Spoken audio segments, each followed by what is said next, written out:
saya mau tonton perempuan ikut dekat screen. Dekat screen ini adalah video tentang public goal.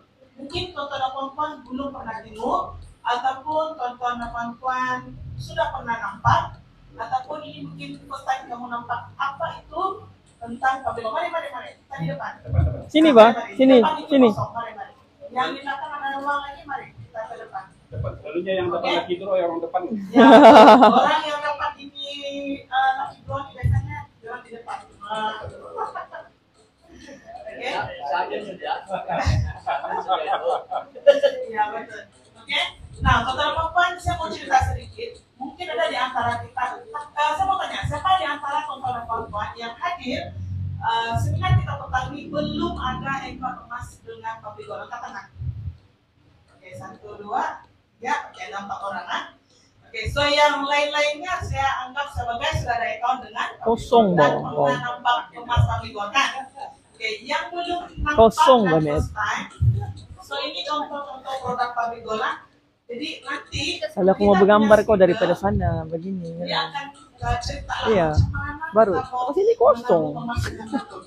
Oke, tonton dan perempuan akan belajar serba sedikit tentang emas dan juga tentang pengurusan keuangan hari ini lah. Oke, seperti yang kita nampak tadi, kita akan bercerita tentang emas dan kita juga akan bercerita tentang keuangan juga.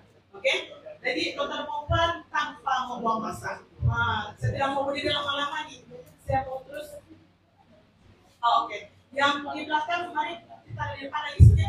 Sini ada kosongan. Mari, Aster, mari bawa yang lain ke depan supaya senang nanti kita. Di depan lagi semangat nih, sini. Mari. Di depan lah, mari. Dapat sini. Mari. Di depan lah. Sini tuan. Mari. Mana sini? Mari. Supaya kita cantik, kita punya gambar nanti kalau kita gambar. Saya jemput antara perempuan kita ke depan. Nah, orang bilang kalau kamu duduk di depan, dia punya touch itu, dia punya ayat kan lebih dekat di hati. Mari. Oke? Ya, mari. Alhamdulillah. Oke.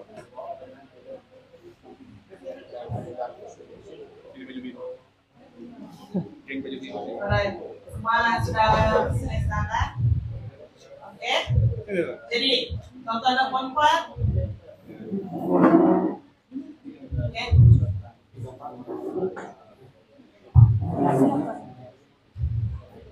Oke, hari ini tonton dan perempuan kita akan berkenalan dengan satu speaker yang saya rasa kita perlu belajar kepada beliau. Kenapa tonton dan perempuan? Sebab kita punya speaker nih, dia bilang apa? Bila saya tanya dia, kenapa dia mau simpan emas? Oke? Sebab hari ini kita punya cerita akan berkait rapat dengan emas dan juga keuangan perempuan. Jadi bila saya tanya ini speaker kan, saya tanya kita punya speaker ini senang apa maklumat dia simpan emas? Kamu tahu apa jawaban dia? Dia bilang dia simpan emas nih sebagai benteng pertahanan keuangan dia yang terakhir. Nah, jadi tonton perempuan, kalau kita mau simpan emas kita kan ada mahkamah kita masing-masing betul. Nah, jadi kita punya speaker nih, dia bilang dia simpan emas ini sebagai dia punya mahkamah simpan emas ini sebagai benteng pertahanan keuangan dia yang terakhir. Lepas itu bila saya tanya dia lagi kan, kenapa dia pilih public goal?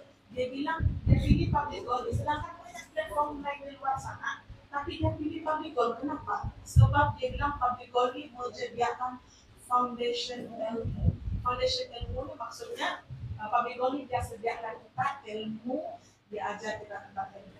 Lepas itu kan, saya tanya lagi, kenapa? Dia start emas ini bila dia start menabung, sebab kita mau tahu juga kan, bila dia start menabung. Dan dia start kenal emas ini pada tahun 2017. Okay? Dia kenal tahun 2017. Dan beliau juga sebagai seorang usahawan. Okay? Tidaklah manis kalau saya cerita panjang tentang dia, tapi kita mau dengar juga dari mulut speaker kita kan. Pertanyaan tonton semangat kamu tahu siapa kita punya speaker pertama ini? Oke. Beri tepukan untuk kita punya Miss Sarah Ismail. Silakan kita dengar perkongsian daripada beliau. Silakan. Nggak ada video tuh, nggak ada video tuh. Sudah. Thank you. Bismillahirrahmanirrahim. Assalamualaikum warahmatullahi wabarakatuh. Selamat petang semua. Ni baru best, dekat-dekat kan. Kalau jauh di belakang tu, ya Allah. Okay. First of all, tahniah tuan-puan. Sebab apa ya? Sebab memilih untuk datang. Hidup ni satu pilihan, betul kan? Kita boleh pilih untuk datang ataupun tak datang hari ni. Jadi tuan-puan memilih untuk datang dan kami pun buat pilihan untuk bagi talk dekat sini. Tuan-puan, kami punya perjalanan daripada KK ke sini lebih kurang 4 jam. Kami gerak tadi pagi pukul 7. Dan siapa dekat sini datang berbayar? Angkat tangan. Adakah yang disuruh bayar datang sini? Ketawa sampai kan? Tuan ni ketawa. Kenapa? Sebab kita memang sediakan education percuma. Jadi kalau percuma pun tak datang, maksudnya bukan rezeki dia lah. Itu senang cerita lah sebab ni dewan disewa, dibayar. Kan? Kami punya tenaga-tenaga ni memang kita buat secara percuma. Dan tuan-puan bolehkah bagi tepukan kepada rakan seperjuangan saya yang tuan-puan nampak baju biru tu kan? Sebab kami adalah dealer-dealer public gold di bawah bimbingan Tuan Zulkifli Syafi'i, kan? Mentor dalam public gold lah. Jadi kami memang dididik supaya obses untuk apa? Menuntut ilmu dan menyebarkan ilmu.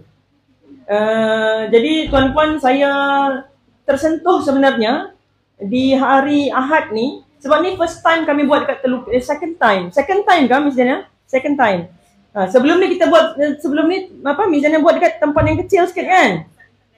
Jadi sekarang kita buat tempat yang besar lagi sikit. So, siapa-siapa yang ada lagi dia punya family, kawan-kawan area-area sini masih sempat lagi ajak. Suruh saja, cakap datang singgah sini. Sebab tuan-puan tak rugi apa pun, malah akan dapat ilmu yang sangat bermanfaat hari ini insya-Allah ya.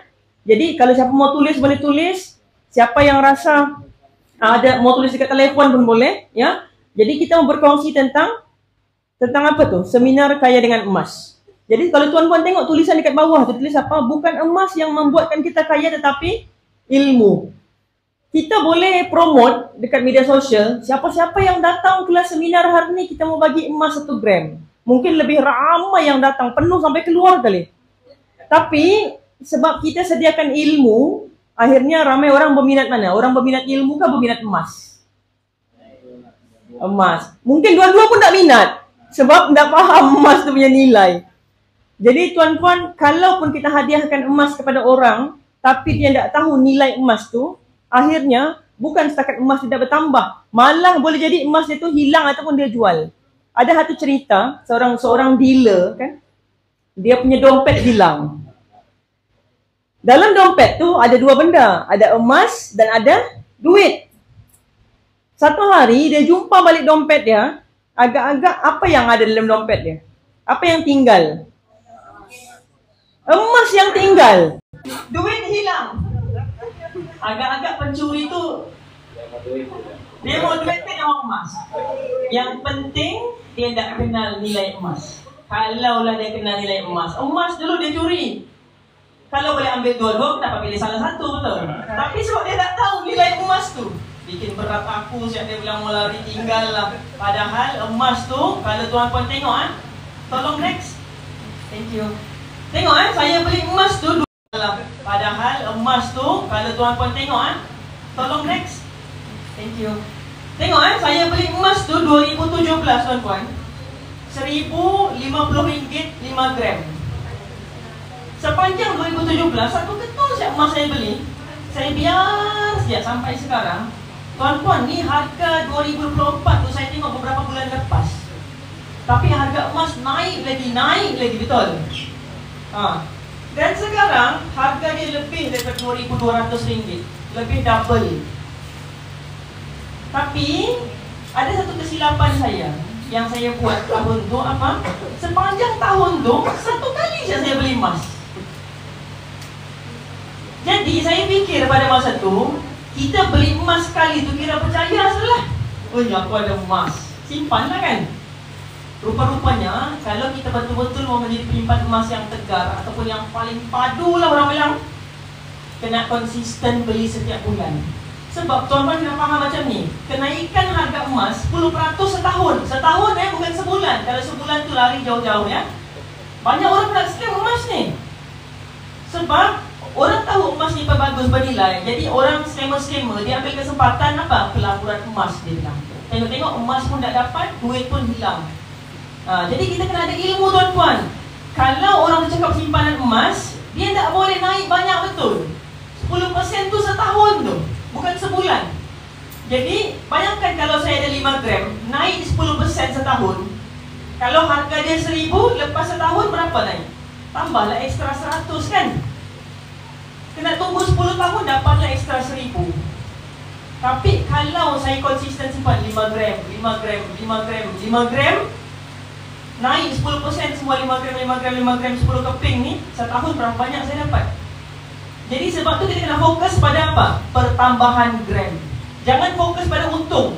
Setiap bulan kira untung saja, tapi gramnya dah bertambah. Tak banyak tu untung kita. Sebab emas ni dia adalah simpanan yang dia mengekalkan kita punya buying power. Kita punya kuasa mau beli sesuatu tu kekal. Contoh, dulu kita mau beli barang harga dia katakanlah 1,000. Kalau kita beli pakai emas, harganya sama tu walaupun lepas 20 tahun, 30 tahun. Sebab harga barang naik, nilai emas pun naik. Jadi kesilapan saya itu satu. Yang kedua, start 2018 saya kenal Pabrik Gold. Pabrik Gold ni lama sudah, daripada 2008 lagi. Berapa tahun sudah tu? 16 tahun lebih kurang. Tapi saya baru kenal 2018 daripada kawan saya. Jadi bila saya start simpan emas, masa 2018 tu saya start agresif lah. Simpan emas, beli simpan emas kan. Tapi ada satu lagi masalah saya. Saya beli emas ni bukan sebab untuk sebagai benteng pertahanan kewangan saya yang terakhir. Macam mana jawapan saya tadi? Bukan begitu jawapan saya. Dulu saya simpan emas ni untuk untung. Macam mana ramai orang, inilah reason dia simpan emas. Untuk apa? Untung. Apa masalah dia kalau kita simpan emas untuk untung? Berdosa kah? Salah kah? Tidak pun. Tapi kalau kita simpan emas untuk untung, bila untung kita buat apa? Jual. Apa yang akan berlaku bila kita jual emas kita? Dapat duit. Wow. Apa yang akan berlaku pada duit tu? Belanja. Habis lagi balik. Jadi emas kita mana? Kosong. Duit pun kosong, emas pun kosong. Kita start lagi balik daripada kosong, cari duit untuk beli emas. Beli emas, simpan, naiklah emas ni, untunglah tahun depan. Apa kita buat? Jual lagi. Jadi sampai bila-bila kita tak akan dapat kaya dengan emas. Sebab kita punya aim simpan emas untuk pelaburan, untuk keuntungan. Jadi kalau bukan simpan emas untuk untung, untuk apa lah simpan emas? Adakah orang simpan emas mau rugi? Tak ada. Tapi tuan-puan, kalau tuan-puan betulkan cara fikir kita, matlamat kita simpan emas untuk apa? Supaya duit kita tak bocor. Itu yang paling pertama. Kalau tuan-puan setkan niat simpan emas ni supaya duit tak bocor, kita akan rasa sayang mau jual emas kita. Akhirnya kita punya emas bertambah. Jadi bila kita mau jual emas kita, yalah, tak akan sampai meninggal. Akhirnya orang lain yang pakai emas kita tu kan. Orang cakap macam itulah. Kita jual emas kita bila dalam 3 keadaan. Yang pertama, kalau kita perlukan duit emergency. Cash, habis sudah cash. Sebab kita tak boleh letak cash banyak-banyak tuan-tuan. Cash dekat bank tu, satu kita mengkayakan bank. Dia guna kita punya saving, dia pergi buat pelaburan. Dia bagi kita berapa sen je duit kita tu. Yang kedua, seperti mana orang cakap bank boleh collapse, boleh bankrupt. Agak-agak siapa yang jamin bank kita simpan duit tu boleh kekal sampai bila-bila? Kalau bankrupt tiba-tiba? Jadi sebab tu sebahagiannya mesti simpan dalam emas. So kalau cash kita sudah habis, kita boleh start jual emas kita. Dan yang menariknya, kita jual emas kita dalam keadaan kita sudah untung daripada kenaikan harga emas tu. Sebab emas ni, dia kena faham bahawa dia kena simpan jangka panjang, 2 tahun ke atas. Kalau tuan-tuan beli emas hari ni, jual besok, untung ke rugi? Confirm rugi. Sebab emas ni dia ada apa? Kita panggil spread lah, ataupun perbezaan harga dia tu. Contoh saya beli emas hari harga 3,000, saya mau jual balik besok, saya dah dapat 3,000. Mungkin saya dapat sekitar 2,700 je. Sebab yang lebihan tu, orang kedai ambil lah kan, untung dia kan. Jadi kita kena tunggu sampai harga emas ni naik. naik, baru start nanti kita nampak untung dari satu persatu. Jadi tuan-tuan tengok, kalau saya buat kira-kira tu, untung banyak tu. Setahun 15%. Kalau simpan dekat ASB, tabung haji berapa? 6%. 15% tolak spread, lebih 10% tau. Jadi kita mau pilih mana? 10 ke 6? 10 kan? Jadi itu satu, bila kita mau jual emas. Yang kedua, kita jual emas kita bila kita sudah capai matlamat. Contoh, kita mau simpan tabungan untuk pendidikan anak-anak. Siapa dekat sini ada anak-anak? Angkat tangan, boleh? Ramai ni, tuan-tuan, kawan-kawan saya, ramai yang sudah umur dekat 40, masih lagi hutang puluhan ribu PTPTN. Sebab mungkin parents-parents kita dulu, dia tak ada pendarahan macam kita kan. Maksudnya tak ada menabung untuk kita. Jadi kita ni terpaksa buat pinjaman PTPTN. Kawan-kawan saya ramai, ada yang sampai 60 ribu, umur dekat 40 sudah. Padahal kalau lah orang faham ilmu emas ni tuan-tuan, setiap bulan simpan 0.5 gram saja, tak payah banyak. Sampai dia umur 20 tahun nanti, dia akan ada sekitar 100 gram. 100 gram ni kalau ikut sekarang, harga dia lebih kurang 40 ribu. 40 ribu cukup ke tak untuk kita sambung belajar? Cukup. Jadi tuan-tuan simpan dalam emas, simpan sikit-sikit 0.5, 0.5, 0.5. Bila dia umur 20 tahun, dia ada 100 gram. Berapapun kos pendidikan masa tu, insyaAllah cukup untuk ditampung. Sebab kos pendidikan naik harga, nilai emas pun naik harga. Sebab tu, kalau tuan-tuan simpan dekat bank, kos pendidikan naik harga, nilai duit makin jatuh, berlawan. So, itu yang kedua, mau capai matlamat. Yang ketiga, kalau kita mau pelbagaikan kita punya saving, ialah kita tak mahu dah semuanya simpan dalam emas. Kita mahu juga ada hartanah kan. Kita mahu juga aset-aset lain. Jadi bila sudah ada emas banyak-banyak, kita pun jual sebahagiannya, start beli hartanah satu, beli tanah satu kan. Hari tu saya pergi lawat kawan saya dekat Tawau. Dia beli tanah tu dalam 7,000 siap macam tu. Beberapa tahun lepas kan. Naik sudah sampai puluhan ribu tuan-tuan. Tapi 7,000 ni, kenapa ramai orang 7,000 pun tak ada saving? Sebab duit dia bocor. Betul ke tidak? Menabung, lepas 4 bulan dia yang ambil balik tu duit, belanja. Tapi kalau simpan dalam emas, kita rasa sayang mau jual. Okay, next. Thank you. Okay, so hari ni tajuk kita adalah seminar kaya dengan emas. Kita mahu menjadi orang yang kewangan kita kukuh. Tapi kenapa ramai orang kerja bertahun-tahun, saving dia, tahu Bank Negara cakap apa? Bank Negara dia buat kajian, bukan lama ni, tahun 2020 punya kajian. 75% rakyat Malaysia 1,000 pun tak ada saving. 1,000 bukan 100,000, 1,000. Jadi betul kena saya cakap, ramai orang saving dia bocor. Mungkin kita ada 1,000, tapi kita ni satu daripada 30 juta rakyat Malaysia. So 30 juta kalau 75% tu berapa tu? Kan, berjuta-juta orang saving 1,000 pun tiada. So antara reason kenapa saving tak banyak, yang pertama adalah pendapatan kecil. Kalau income kita sikit, kita mampu kan mau save banyak? Mana sempat? Beli beras, bayar yuran sekolah anak, bayar kereta bulanan, habis sudah duit. Jadi kalau kita mau mampu untuk menabung banyak, kita kena buat apa? Kena tambah pendapatan. Carilah pendapatan apa-apa pun. Tak payah start banyak-banyak, 1,000, 2,000 sebulan. Cukuplah ada tambahan sebulan 100, 200 pun okey sudah. Sebab dekat pabrik tu serendah RM100 boleh menabung sudah. Kalau tuan-tuan ada 100 ekstra, boleh sudah buka account gap. Account gap ni macam account bank lah. Tapi kita bukan simpan duit dalam tu, kita simpan apa? Emas. Lepas tu emas tu, tuan-tuan boleh keluarkan bila-bila. Contoh, simpan minimum ada 0.5 gram boleh sudah keluarkan emas. Sebab apa? Kita kena faham, emas yang terbaik adalah emas yang berada dalam simpanan kita sendiri. Kita tak tahu tuan-tuan, kalau company tu apa-apa jadi, kalau bank tu bankrupt, apa-apalah kan. Risiko-risiko tu sekurang-kurangnya emas sudah ada dalam tangan kita. Lantaklah suka terpulanglah dia mau bankrupt ke apa kan, kita sudah tenang. Tapi kalau kita simpan di sana, apa-apa jadi, habis lah. Kan? Itu itu poin yang pertama, kena fokus tambah income. Nanti tuan-tuan balik ni kena sampaikan kepada anak-anak. Bagi tahu dengan anak-anak masa muda ni jangan enjoy. Sebab ada orang dia punya income boleh tahan banyak. Tapi apa dia buat duit dia? Belanja. Hari tu saya pergi Tawau kan 2-3 minggu lepas. Saya tengok gerai-gerai yang macam makan-makan yang zaman dulu, kalau dulu famous lah kedai makan ABC tu kan, kosong, tak ramai orang. Jadi kawan saya bilang, budak-budak sekarang mana mau pergi sudah kedai-kedai begini. Mereka pergi mana? Kedai-kedai hipster tu yang satu air dia RM9, RM10, duduk dalam aircon. Lifestyle orang sekarang lain. Jadi kita yang kena educate generasi yang akan datang ni tuan-tuan. Bagi tahu orang, biar kita susah-susah dulu, yang penting simpan emas.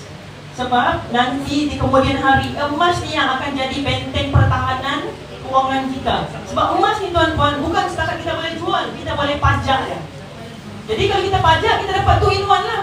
Kita boleh ambil balik emas tu, emas pun dapat, duit kita pun safe. Okay? Jadi, siapa-siapa yang ada pendapatan kecil, kena tambah income. Siapa-siapa yang ada pendapatan besar, kalau dia tak urus dengan betul kewangan dia, problem juga tuan-tuan. Hari tu saya naik Grab sehari tu, sebab dekat Sabah ni, mau cakap Lampung banyak yang kena scam. Siapa pernah dengar family, saudara, kawan-kawan dia kena scam? Angkat tangan. Angkat tangan. Ataupun diri sendiri yang kena scam. Betul. Sebab apa? Kenapa saya rasa ramai? Bayangkan saya pergi pasar Filipina naik Grab, saya balik naik Grab, dua-dua Grab driver cerita orang kena scam. Dua-dua. Jadi saya cerita yang dua-dua ya.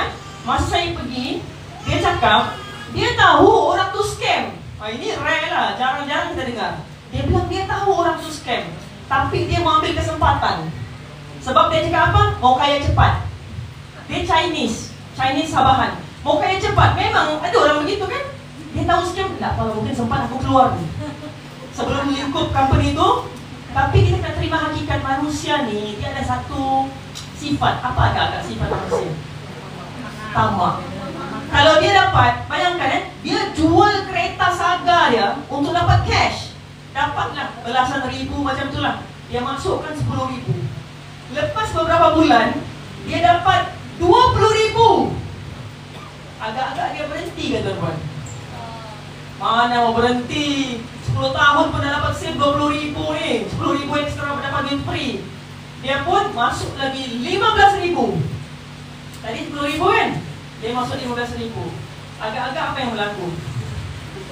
Kereta pun hilang, duit pun hilang. Nah, itu dia cakap apa? Bila saya cerita tentang emas, dia tanya saya lah buat apa. Saya cerita, dia cakap dalam setahun 4 kali dia kena scam. Tak pandai belajar lagi. Sebab niat dia memang ambil kesempatan atas scammer. Scammer ni jauh lebih pandai daripada kita. Diorang punya pengalaman tuan-tuan. Kan? Jadi kita kena faham, kurang lah sorry. Tidak ada istilah kaya cepat dekat dunia ni. Mau kaya memang kena kerja keras, kena menabung, kena sabar, kena rajin, kena ada ilmu. Kalau kita selalu ambil kesempatan, pula ni bagus ni, memang kita kena lah. Lepas tu, masa saya balik daripada situ, cerita dia kena scam juga. Orang tu kena scam, kan? Yang kereta tadi tu satu cerita tu yang dia cakap 4 kali setahun dia kena scam. Dia cakap sekarang ni dia memang tak ada apa-apa tu lah. Satu hal. Satu lagi, bila dia ada income kadang-kadang, tapi dia tak ada knowledge. Dia ada kad kredit tuan-tuan. Ni yang driver ni. Dia ada kad kredit. Dia cakap dia berpisah dengan isteri dia, duduk berasingan lah, ada isu family. Lepas tu dia cakap, sebab dia tak ada kenderaan sudah, dia pakai kad kredit untuk bayar kereta bulanan. Saya tanya dia, berapa interest dia tu? Tak saya tahu tu. Maksudnya dia buat loan kad kredit tu, tak ambil tahu pun berapa interest dia, company third party yang buat loan tu. Bulan-bulan dia bayar saja. Macam mana duit kita mau ada lebihan tuan-tuan? kalau duit kita banyak sedekah dekat bank. Kan? Sebab tu orang cakap apa? Orang kurang bijak, dia kasih kaya bank. Dia sedekah dekat bank, padahal bank ni kaya kan miskin? Kaya sudah. Tapi sebab kita kurang pengetahuan, sedekah lagi banyak, sedekah lagi. Sebab tu saya cakap, kalau siapa-siapa yang even dia ada kemampuan untuk ada kad kredit, janganlah ambil kad kredit kalau rasa tak mampu tahan emosi. Sebab ramai orang begitu. Satu hari ada satu orang perempuan ni, dia cakap dengan saya, dia bilang kalau ada kad kredit ni, cuba cerita sikit dengan saya macam mana mau kasih settle. Sebab kadang-kadang orang malu mau cerita kesilapan sendiri, bila itu aib keburukan kita kan. Jadi saya pun tak banyak detail lah. Sampai cerita-cerita, dia cakap sebenarnya dia baru saja apply kad kredit. Okey, tak apalah. Tapi sebab tuan-tuan, ada kad kredit ni best. Rasa macam apa? Macam orang kaya kan? Jalan besar, beli yang mahal-mahal dapat. Bayangkan, sini ada IKEA ada ya? Di Semenanjung ada satu kedai furniture besar ni. Banyak macam-macam perabot kat situ. Yang harga 3,000 tiba-tiba, wih, sebulan 100,500 saja. Sebab berhutang 24 bulan. Dan kita terliur. 100,500 saja, dapat bulan pertama terus tersergam indah sudah sofa tu dekat rumah kita. Ada lagi banyak nih kad kredit. Berapa ribu nih di jalan depan sikit. Wih, ini katil nih macam 10 tahun sudah tak beli katil, bang. Berapa kira sikit? Bahagi 24. Wih, sebulan baru 200, baru 300. Kita tak perasan begitu. Jadi yang perempuan nih, dia cakap apa? Dia baru apply ke kredit, tunggakan dia sudah ada 5,000. Tunggakan maksudnya bukan yang bayar bulan-bulan, tunggakan. Hutang jahat kita panggil. Dia kasih kaya bank tuan-tuan. Sebab hutang kat kredit ni, kalau siapa-siapa ada hutang kat kredit, tak payahlah mau menabung emas. Kasih habis kat kredit punya tunggakan. Sebab kat kredit punya interest lagi tinggi daripada pulangan emas. Emas punya pulangan berapa? 10% setahun. Tahu kat kredit berapa? 18% setahun. Sebulan dia juga 1.5% sebulan.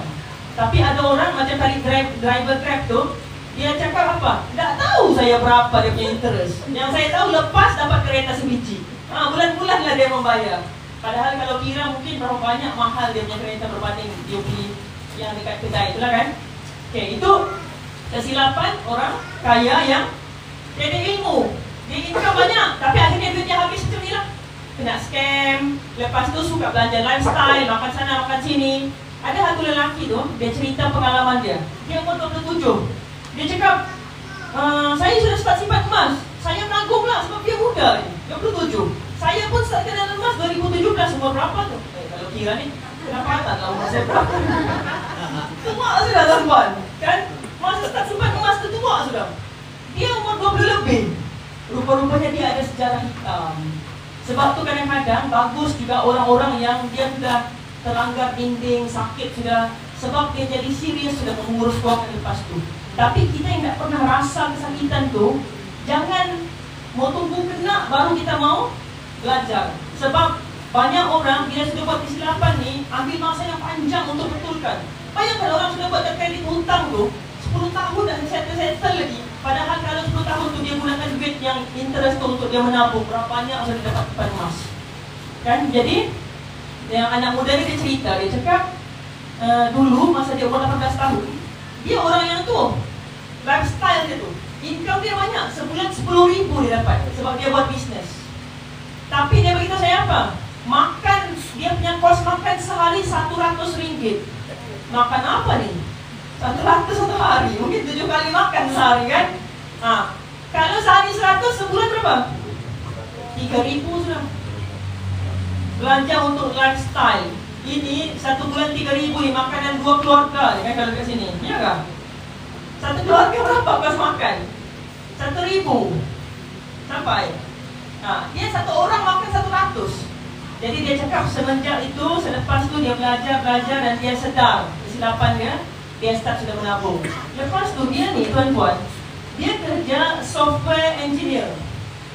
Gaji besar tu, sekitar 4,000 lah sebab dia baru start.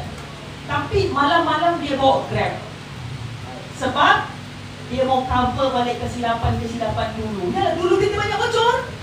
umur kita kan makin tua kan. Dia mau cover balik kesilapan-kesilapan dulu, dia buat 2 pekerjaan, mungkin dia menabung banyak-banyak. Okay? Jadi itu yang keberapa? Yang kedua. Yang ketiga, simpanan bocor. Macam saya cakap tadi lah. Dan kenapa? Kalau kita fikir, katakan kita kerja umur 25, tak payahlah gaji besar, gaji 1,500 saja sebulan. Okay, kalau 10% daripada 1,500, 150. 150, kalau kita simpan konsisten setiap bulan simpan, setahun ada berapa? RM1,800. Sudah kita keluar daripada statistik 70% recognition dari saving walaupun 1,000. Kan? Tapi maksudnya 70% recognition ni 100 sebulan kita mampu simpan. Sama ada langsung dah simpan sebab income dah banyak, ataupun simpan tapi korek balik. Saya bagi contoh lah. Okay. Bila kita ada duit masuk 2,000 gaji sebulan, kan? Kita rasa kaya ke tak? Rasa kaya kan awal-awal tu. Masalah besar bila rasa kaya. Sebab tu tuan-puan, kalau kita perasan, orang cakap, oi, itulah ekonomi ni makin teruk lah dekat Malaysia ni. Siapa pernah dengar orang komen macam tu? Tengok-tengok muka dia juga lah makan di kedai restoran kan. Setiap minggu dia. Itulah kita punya gaji tak naik-naik, tapi kos harga hidup makin tinggi. Tengok-tengok dia juga lah yang suka ajak pergi, jom lepak, jom shopping, kan? Sebab awal-awal gaji ni kan, sudah masuk gaji kan, senyum semua ni maksudnya masuk dari gaji. Kan sudah memang banyak, yang sudah pencen tu yang banyak dari dalam akaun PDSB lah. Jadi awal-awal gaji orang akan rasa duit banyak. Sebab tu tuan-tuan nanti balik ingatkan anak-anak, bila awal-awal gaji, benda pertama kena buat adalah kena tarik duit gaji tu terus simpan. Sebelum belanja mesti simpan dulu. Sebab tu dekat public gold ni tidak ada satu cara simpanan, dia panggil auto debit. Auto debit ni maksudnya apa? Dia automatik setiap bulan dia paksa simpan. Sebab kalau kita nampak duit banyak dalam bank, kita punya fikiran apa? Fikir macam mana cara mau belanja, apa lagi yang kurang di rumah ni yang mau ditambah ya? Sebab duit banyak.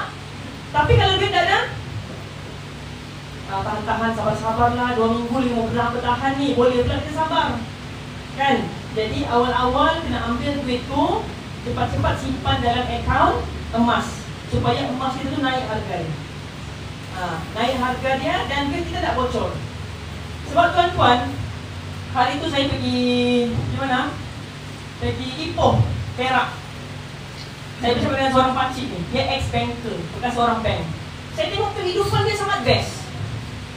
Dia hari-hari ni, pakcik hari-hari pakcik buat apa? Angkat besi dia bilang. Angkat besi dalam otak saya ni macam pergi pukul besi tau. Yang pergi tepi-tepi jalan, ambil besi, jual kat kilang tu kan.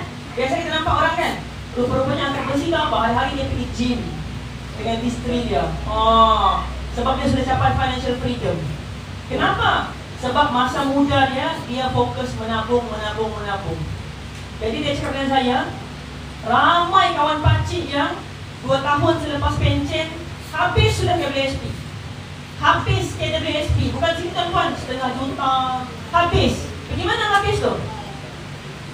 Belanja. Padahal kalau kita faham ilmu emas ni, hari tu kan ada viral kan, dia punya KWSP 750,000 habis dalam tempoh 7 tahun.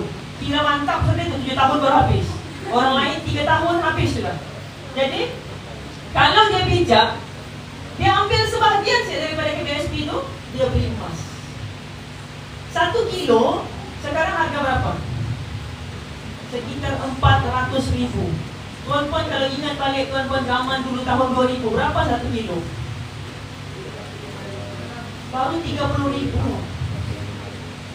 Kalaulah harga 30,000 tu tiba-tiba harga emas jatuh pergi 30,000 1 kilo, siapa yang akan beli?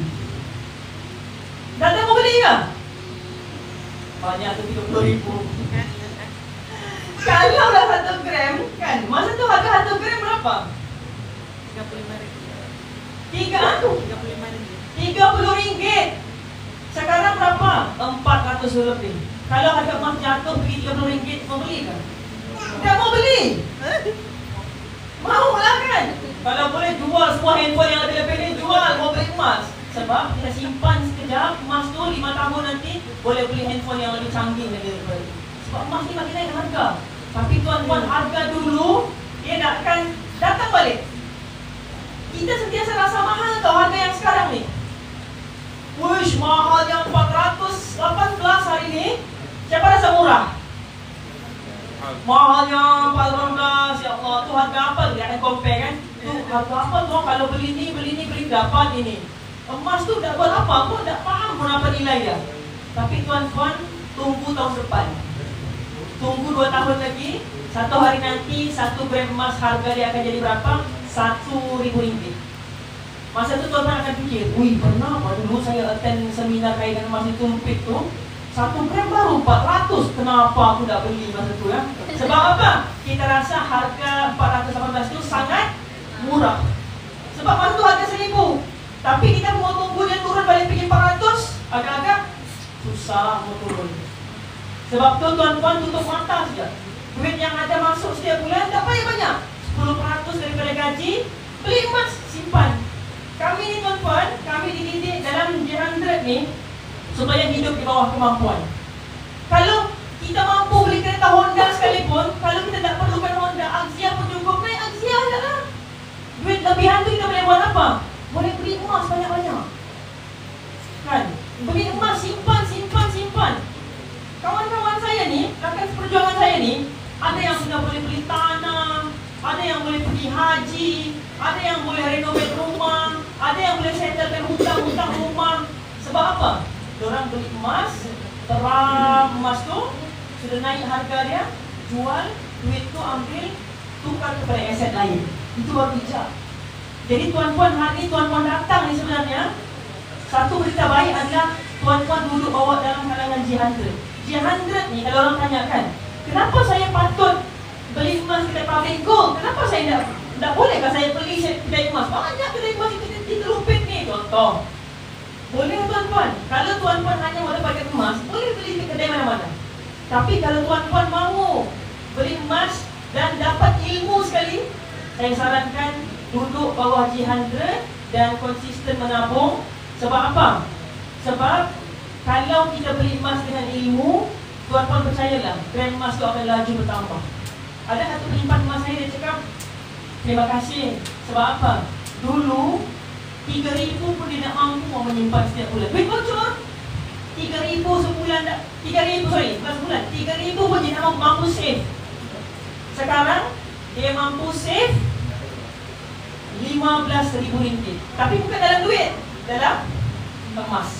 Dan bayangkan emas tu akan naik nilai dia, naik lagi lebih tinggi. So tuan-puan, sebenarnya tuan-puan tahu tentang ilmu emas ni belum terlambat lagi. Satu hari nanti dia akan naik jauh lebih tinggi.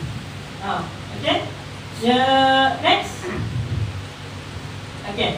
Jadi tuan-puan, antara best yang tuan-puan dulu dalam serta G100 tu, okay.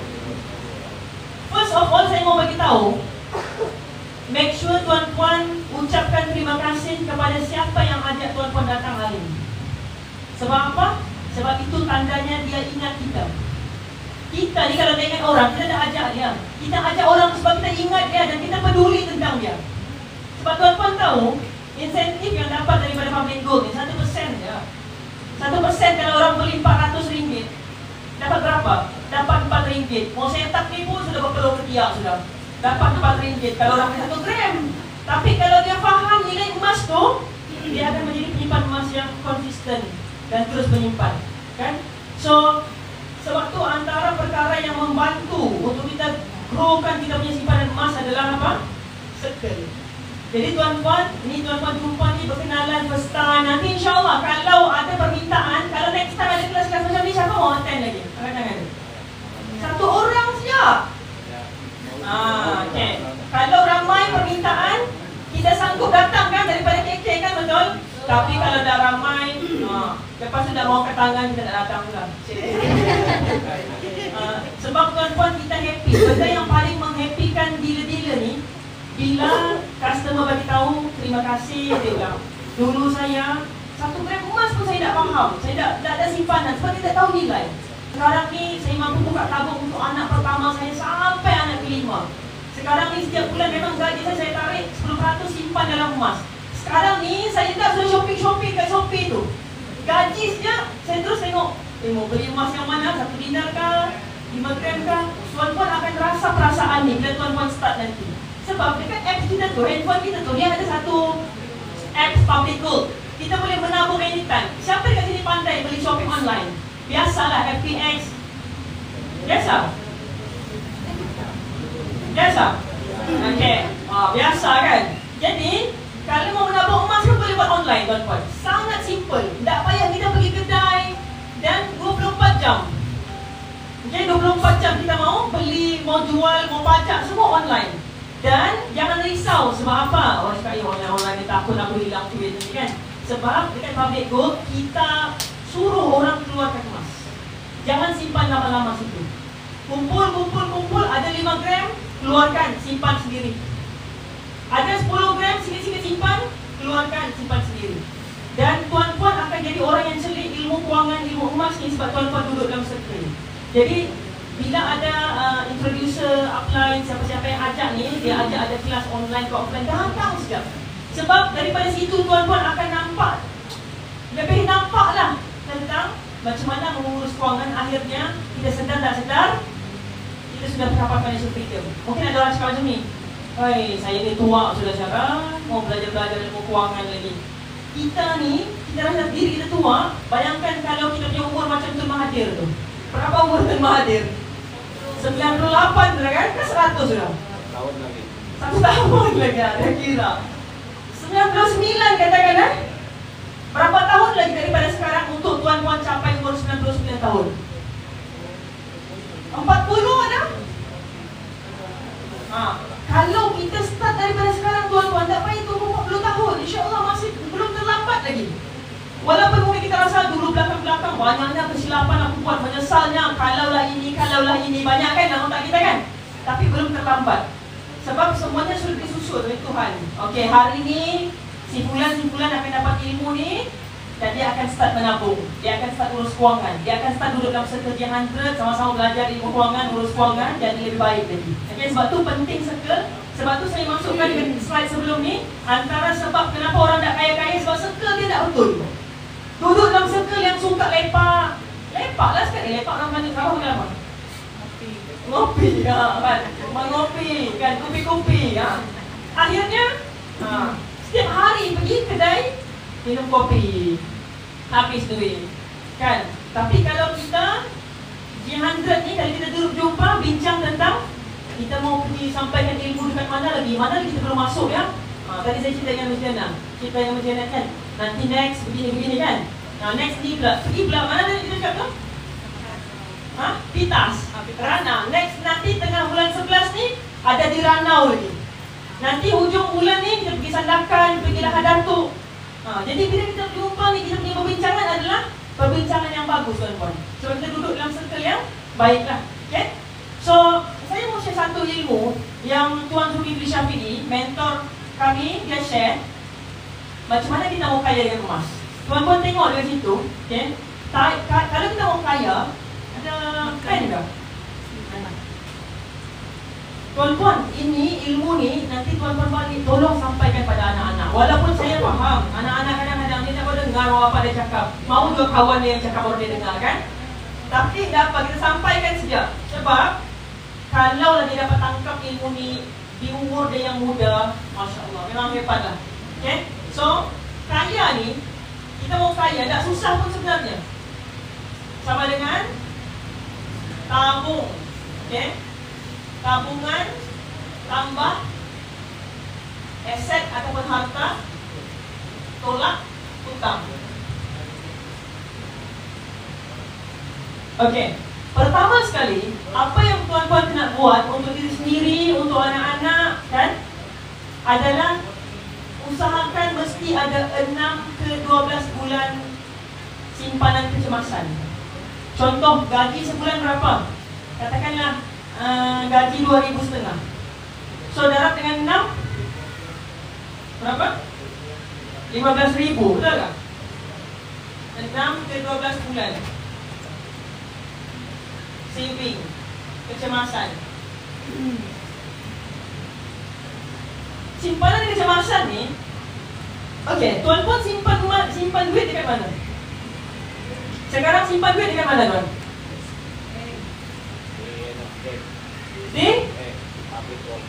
Di public gold, public bank ke public gold? Simpan duit di mana? Panggil bantal. Di bantal. Wah, saya tak akan tulis di bantal sini. Udah beranak tu. Tuan-tuan, kenapa kita tidak boleh simpan duit bawah bantal? Bukan sebab toyol. Ada toyol yang lebih jahat lagi. Kita panggil inflasi. Tahu pernah dengar kan inflasi? Inflasi ni bahasa mudah dia macam ni lah. Cuba ingat balik tahun 1990-an, satu bungkus nasi lemak berapa? Nasi kuning lah lagi, ada nasi lemak ke? Ada juga? Okay. Berapa satu bungkus? Dulu tahun 1990-an RM1. 50 sen. Sekarang 20 sen pun ada. Di mana? Puan tinggal mana? Mau pergi kampung Puan? Betul, saya tu tahun 1998 30 sen. 50 sen tapi sikit sekarang. Sekarang berapa? RM2. Ada kepala ikan bilis ya satu. Betul kan? Hari itu saya makan kedai mama, restoran. Makan nasi lemak, nasi, telur, kacang dah ada, satu kepala ikan bilis. Kepala aja. Dengan sambal. Berapa ringgit tuan-tuan? Dulu tahun 1990-an saya beli nasi lemak, satu 30 sen. Kacang dia banyak kan? Dia punya timun, dia punya telur, dia punya ikan bilis. Memang full lah orang cakap. Satu hari punya makanan. Kenapa sekarang makin mahal? Sebab apa? Orang peniaga tu ambil untung banyak kan? Tak, orang pun rugi juga. Betul menaikkan harga sebab kos ikan bilis mahal, kos daun pisang mahal kan? Itulah maksud inflasi. Makin lama harga barang makin naik, makin naik, makin naik. Jadi kalau kita simpan bawah bantal, satu tidur tak lena, tebal kan? Itu apa? Banyak mimpi. Kedua tuan-tuan, kan? Kita nampak 10,000 tu macam sama macam 10,000. Tapi kemampuan untuk kita beli dengan 10,000 tu tidak sama macam dulu. Ingat tak dulu kalau kita beli barang satu troli, berapa kos kita? Baru RM50, 100 penuh sudah troli. Saya tolong beli mamak saya punya belanja rumah, satu troli 4,500 sekarang. Betul? Sini tak tahulah. Jadi macam mana?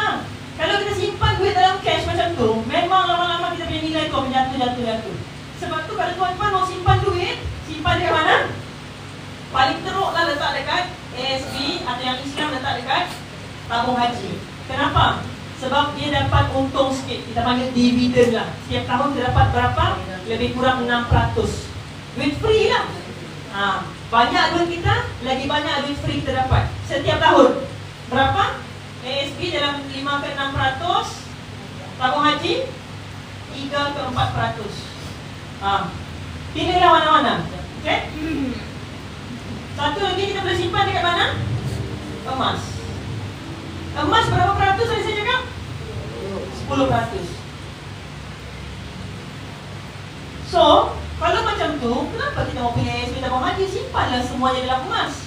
Bijak kan tidak kalau semuanya disimpan dalam emas? Bijak? Kurang sikit lah. Sebab apa? Sebab emas ni dia ada susut nilai. Atau kita panggil apa? Spread ataupun selisih harga. Contoh hari ni saya beli emas harga dia 3,000.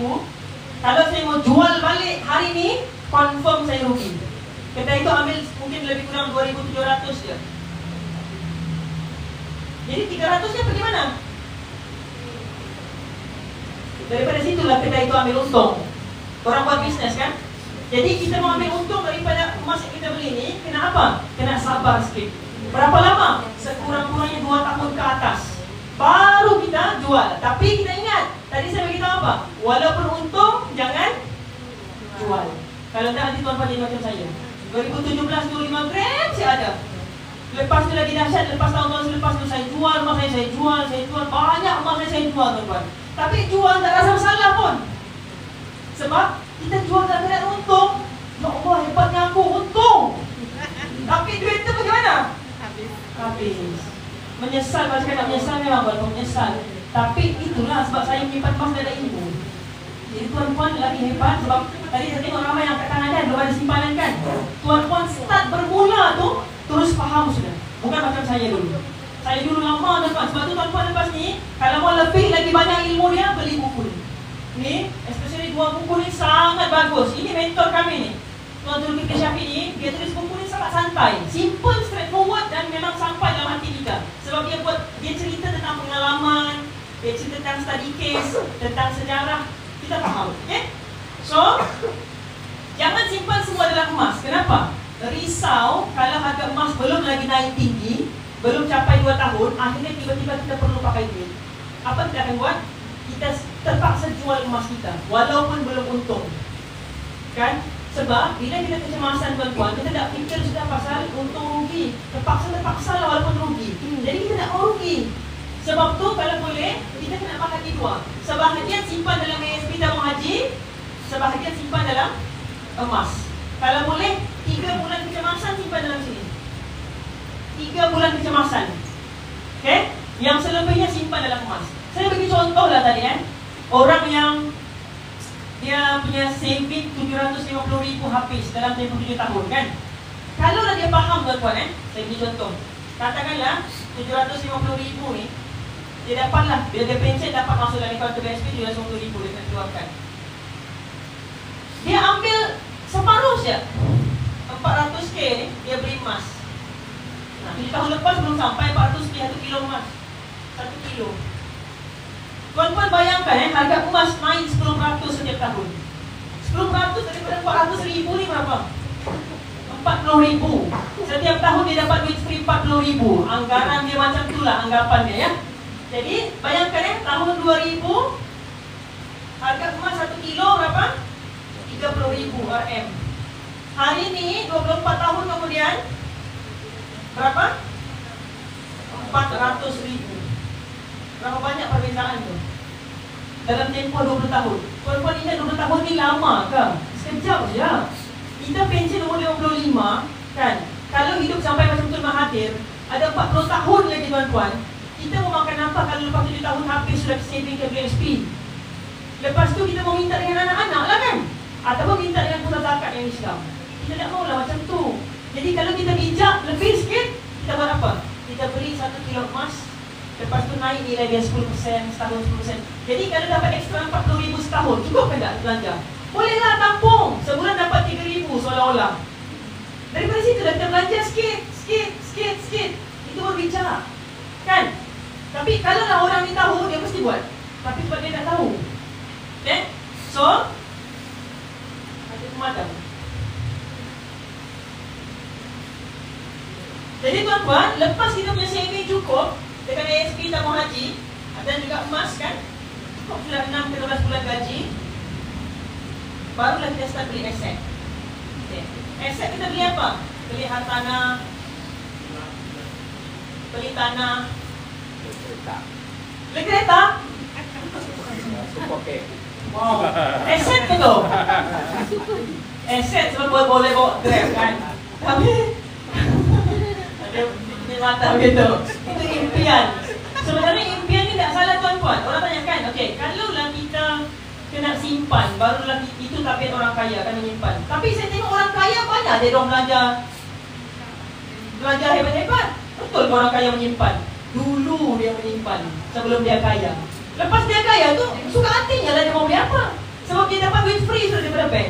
Sebab dia parking duit banyak-banyak daripada bank kan. Nanti dia dapat ni dividen, dapat return daripada sini. Inilah duit free yang dia dapat.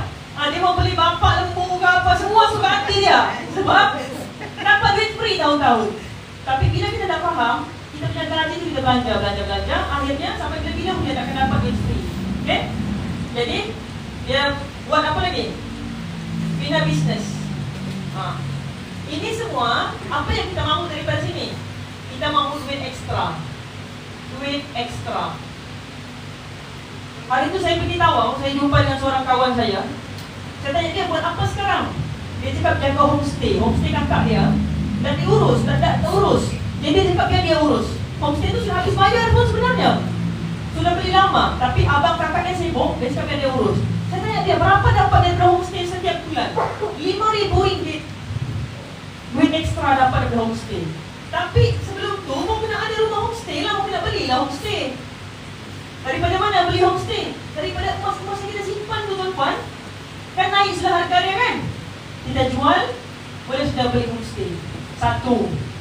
Yang ada lagi boleh buat loan dekat bank, bolehlah buat loan. Yang tak ada kemampuan beli cash nak apa? Kan? Jadi dapat ni, dapatlah duit ekstra. Duit ekstra tu buat apa? Selain daripada beli kereta, buat apa? Pusing balik beli emas. Beli emas lagi banyak, beli emas. Naik lagi nilainya, jual, beli lagi. 2 harta sudah, 3 harta, 4 harta. 2, tambah lagi. Akhirnya, inilah cara kita membina kekayaan. Dan untuk orang yang ada hutang, dia kena make sure hutang dia settle. Kat kredit, personal loan, kan? Apa lagi? Segala lain-lain lah kan, loan-loan yang ada. Semua loan-loan ni, PTPTN, kena settlekan satu persatu. Barulah akhirnya kita capai financial freedom. Financial freedom ni tuan-tuan, sebenarnya apa yang kita mahu? Kita hanya mahu ada kebebasan memilih. Kita boleh pilih apa yang kita mahu. Kita mau kerja kah? Kita mau cuti kah? Kita mau berehat? Kita mau pecat kita punya bos kah? Boleh tak pecat bos? Boleh kalau kita ada duit lah. Tapi kalau tak ada duit, nak tampar hari-hari pun, okey bos, saya terima. Kalau tak, aku tak boleh bayar kereta bulan ni, kan? Rasa nak mau pergi kerja pun, nak pergi juga. Sebab tak ada pilihan. Jadi sebenarnya kita mau kaya awal, kita mau kaya cepat, kita mau bina kewangan kita ni supaya apa? Satu saja, kita ada kebebasan memilih. Bukan maksudnya bila kaya kita tak boleh kerja. Kalau kita rasa happy kerja, kerjalah. Teruskan. Bayangkan kalau kita sudah pension umur 60, duit ada semua okey. Bosan juga jaga kucing jaga rumah kan? Mau juga jalan-jalan, ada ternakan, travel, suka hati kita boleh buat. Sebab kita ada kebebasan memilih. Sekarang ramai orang dia tak ada apa, dia tak ada kebebasan memilih. Kenapa kami boleh travel? Kenapa kami boleh travel pergi mana-mana? Sebab kami ada kebebasan memilih. Next. Okay. So, tuan-puan, dalam public gold ni, kalau tuan-puan tengok kami yang baju-baju biru ni, kami bibit orang simpan emas, tapi public gold bayar kami insentif. Setiap kali customer tu beli emas. Tuan-tuan bayangkan, orang beli emas berapa kali? Kalau dia tak faham macam saya, dulu-dulu sekali je lah. Tapi kalau dia faham nilai emas ni makin tahun makin naik harga, emas ni dia limited, kalau habis kat muka bumi ni habis lah. Emas ni makin lama makin mahal nilai dia. Agak-agak dia beli sekali ke? Banyak kali dia beli. Jadi bayangkan setiap kali orang beli emas, kami dapat insentif. Walaupun 1%. Tapi kalau 10 kali, 10%. Betul kan? 10 kali beli. Kalau 100 kali beli, tu kalau seorang.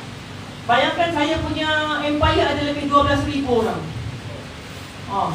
Semua nama macam 12,000 ni, orang melupit je ada 10 orang saja. Macam mana? Sebab kita buat online kan tuan. Kan kita educate orang online, sama offline lah. Dan benda ni sangat mudah. Sebab siapa tak suka emas? Semua orang suka emas. Siapa tak kenal emas? Orang kenal emas kan? Kita bisnes emas ni sangat mudah. Tuan-tuan tengok kalau kita mau kembangkan harta kita, selain daripada ada duit daripada homestay, kita ada tanah, kita pajak tanah, kita jual tanah, kita sewakan tanah kita boleh buat bisnes. Antara tiga ni yang paling menguntungkan tahu apa? Bisnes lah. Sebab return daripada homestay berapa siap? Kan? Kalau rumah tu sudah habis bayar, okey lah. Kalau belum habis bayar dekat bank kadang-kadang lebih banyak daripada bayar orang. Betul kan? Kalau kita salah beli rumah. Okay. Tapi kalau bisnes ni, kita punya pulangan boleh jadi 100%, 200% kan. So, tuan-tuan bayangkan kalau kami didik orang supaya simpan emas kan, lama-lama orang akan konsisten simpan emas. Lepas tu dia ni akan kahwin tau. Dia pun akan suruh isteri dia simpan emas kan. Dia akan ada anak, dia suruh anak-anak dia semua simpan emas. Agak-agak dia daftar ke nak bawa kita lah, kita bagi bimbingan, kita bagi support group, kita tolong dia. Jadi lama-lama tuan-tuan, kita punya insentif pun makin bertambah. Dan daripada sinilah kita dapat extra income. So kami dealer-dealer ni, kerja kami senang, kami tak payah ada office. Daripada rumah saja. Sebab kita tolong orang pakai handphone saja. Masa tuan-puan, siapa yang sudah daftar kan sini? Kan? Ada yang mendaftar? Semua belum daftar lagi. Yang sudah daftar, susah kan daftar? Adakah kena pergi jumpa introducer ke apa? Ada. Senang kan? Dia bagi link saja kan? Ini tekan ni letak nama, nombor telefon, selesai. Sudah register, baru sudah beli online. Jadi tugas dealer ni senang tak tuan-puan? Ini saya beli, ini saya jual ni video. Lepas tu customer tu suka hati dia mau beli, tahu-tahu masuk commission. Sebab orang ni beli emas, orang ni beli emas, orang ni beli emas. Tugas kita educate. Sikit lagi saya mau habis. Hari tu saya termenung dekat rumah saya lah di KL kan. Saya duduk. Sebenarnya tuan-puan pernah mau travel bulan lepasnya berapa kali? 3 kali saya pergi KL Sabah. Bila saya fikir balik kan, saya termenung, saya teringat muka-muka makcik-makcik yang tua, yang susah dia cari duit daripada muda, tiba-tiba sampai tua kena scam. Perit rasa dia kan. Jadi saya fikir tiba-tiba berair mata saya. Sebab saya rasa macam, ya Allah, kalau aku nak tolong sampaikan ilmu ni tuan-tuan, boleh tidak kalau saya pilih untuk duduk di KL sekarang? Buat apa jauh-jauh mau pergi travel sini? Boleh. Saya tekan butang live ya tuan-tuan. Tekan butang live, cakap, masuk orang mau beli emas, mau simpan emas. Memang tugas kami online saja. Tapi orang dekat Sabah ni, saya percaya ramai yang trauma. Betul kan? Trauma mau simpan emas, mau beli emas, apatah lagi jadi dealer. Ya Allah, ini scam dahsyat ni, next level dia scam ni. Ada persen lagi kan? Sebab tu kami fikir bagus kalau kita buat offline. Datang, jumpa, supaya lebih percaya, lebih nampak, boleh tanya soalan kan? Sebab kalau tuan-puan nak nampak peluang ni, nanti tuan-puan sampai bila pun tak start lagi. Grab driver tu cakap dengan saya, dia macam mau start tau. Dia cakap macam mana kalau scam? Yang 4 kali kena scam setahun tu. Dia cakap macam mana kalau scam? Saya cakap, tuan start 100 dulu. Janganlah pergi masuk terus 20,000. 100 dulu. Lepas tengok, dapat betul ke macam Syarah cakap dapat emas? Dapat ke nak keluar dekat App Store emas? Okay, dapat. Capai 0.5 gram, betul ke boleh keluar? Boleh keluarkan, baru kita percaya. Ini tidak, sebab mau cepat kaya, 20,000 masuk semua. Lepas tu, tengah-tengah hilang. Jadi saya cakap dengan dia, itu kalau scam, macam mana kalau tak scam tuan? Tuan rugi, sebab dah ambil peluang. Dekat luar sana ramai orang yang tercari-cari platform macam ni. Dapat simpan emas, dapat peluang jadi dealer emas, kan? Dapat 2-in-1, happy. Lepas tu kami ni dapat travel tuan-tuan. Kalau capai target dapat travel. Hari tu saya pergi Switzerland, next saya pergi Afrika, Cape Town, kan? Nanti diorang mau pergi mana? Surabaya. Dapat sponsor tiket. Sebab kita educate orang dia capai target-target sales lah, kan? Jadi itu kita panggil win-win situation. Kita happy dapat tolong customer, customer happy, kita pun dapat insentif, kita pun happy, sama-sama happy, kan? Bukan macam kalau kita jual barang-barang. Contoh ada seorang kawan saya itu, dia ahli farmasi. Dia cakap hari-hari dia doa supaya banyak orang sakit. Supaya apa? Lakulah dia punya ubat, kan? Bayangkan kalau orang jual batu nisan. Tahu batu nisan? Ya Allah, bagilah hari ni satu bas langgar mati semua, 40 orang dapat batu nisan, kan? Tapi kita doa supaya ya Allah bagilah orang ni kaya, banyak rezeki dia, dapat banyak kerja, supaya duit dia banyak emas dia beli. Banyak emas dia beli, tu dia rugi ke? Malah lagi untung lagi. Sebab kalau simpan dalam cash, duit bocor. Cuba tuan-tuan kira lah, daripada awal bekerja sampai sekarang, kalau 10% daripada gaji tarik sikit, berapa banyak sudah saving sepatutnya ada sekarang? Sepatutnya. Tapi masalah dia saving selalu hilang, bocor. Jadi simpan emas, percaya saya cakap lepas ni tuan-tuan akan jadi ketagih. Mau simpan lagi emas, simpan lagi emas. Lama-lama dapat, biar betul banyak ni sudah emas aku. Alhamdulillah. Okay? So saya rasa sampai di situ perkongsian saya. Saya serahkan kepada moderator.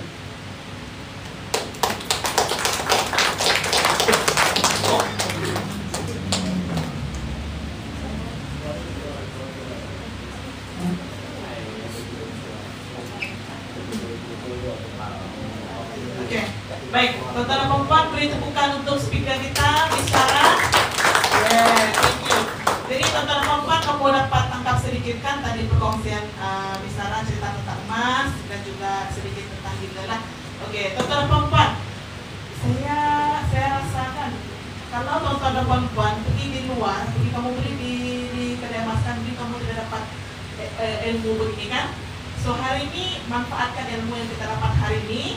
Jadi boleh share dengan kita punya nanti lah, kita punya family, kawan-kawan, cerita sama dia. Oke? Now, tuan-tuan dan puan-puan, saya tidak mau bawa masa. Kita ada lagi kita punya speaker yang saya mau jemput untuk kita punya testimoni lah, oke? Jadi saya mau cerita, kita punya speaker ini, dia nama dia Tuan Abdul Halim, dan di media sosial orang panggil dia Halim Abdul, oke? Dan beliau bekerja sebagai Inspector of Work MNE, dan beliau kenal emas ini pada tahun 2021, oke? Dan tuan-tuan perempuan, saya tanyalah dia kenapa dia pilih public gold. Dia bilang public gold bukan saja berjual beli emas, tapi yang paling penting kita diajar dengan ilmu emas dan keuangan yang betul. So macam tuan-tuan perempuan tentang hari ini dapat belajar ilmu keuangan dan dapat juga belajar tentang emas. Lepas itu dia bilang matlamat dia dengan simpanan emas ini adalah untuk bebas daripada hutang-hutang jahat. Baru-baru ini tuan-tuan dan puan-puan, saya tengok dia sudah settle hutang dia. Jadi saya tidak mau cerita panjang. Saya dengar dari dulu dia.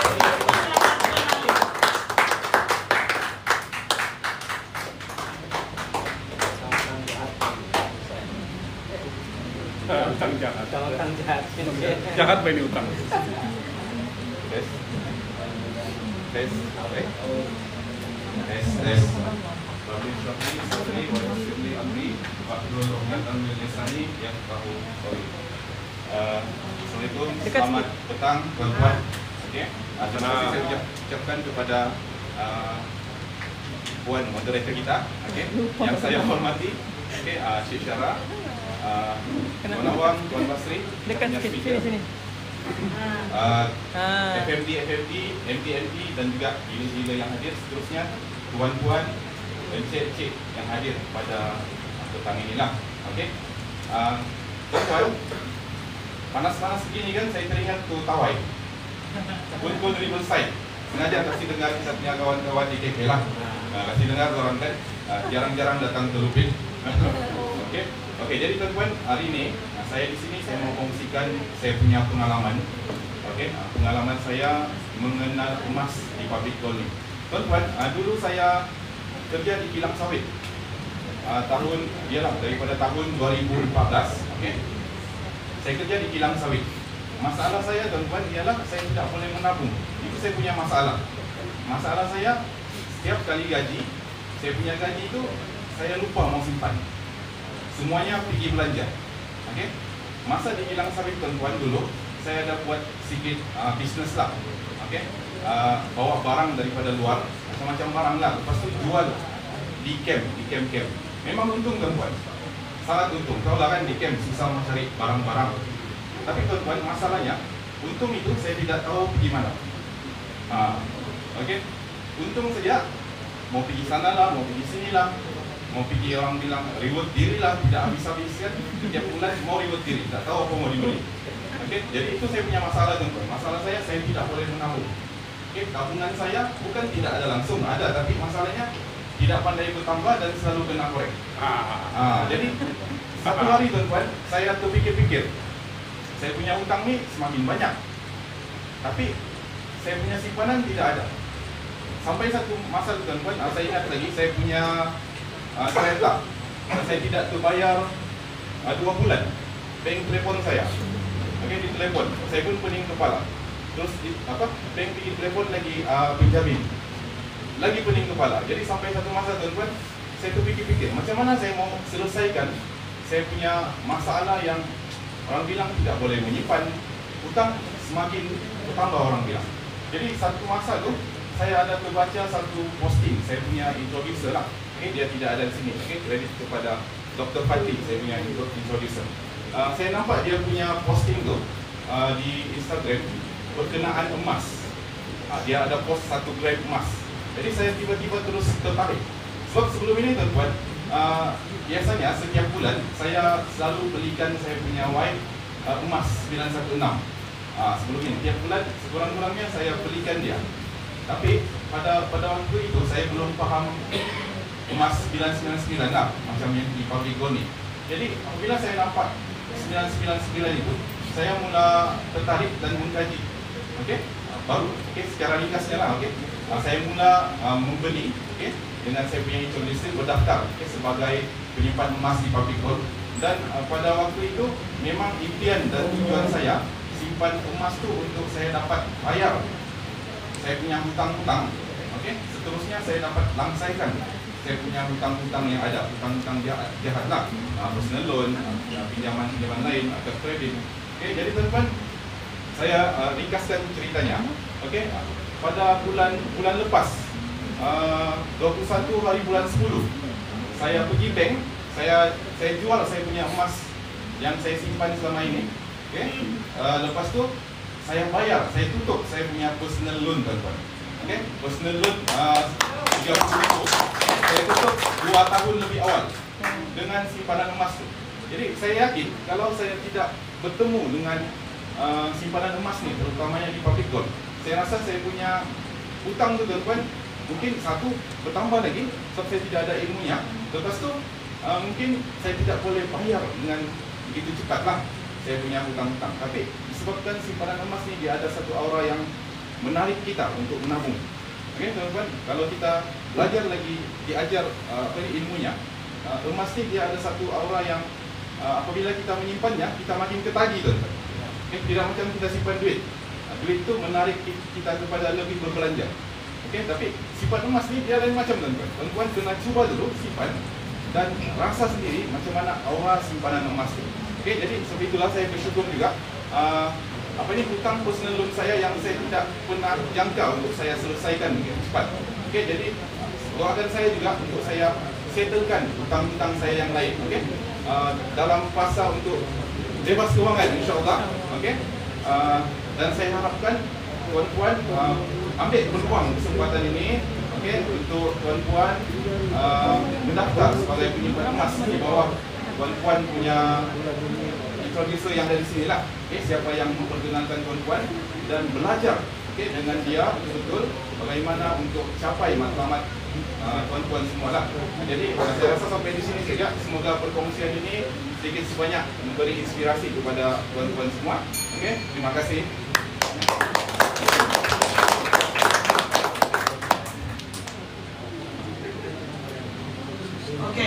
Thank you Tuan Halim. Nah, tuan-tuan dan puan, kamu dengarkan kisah dia.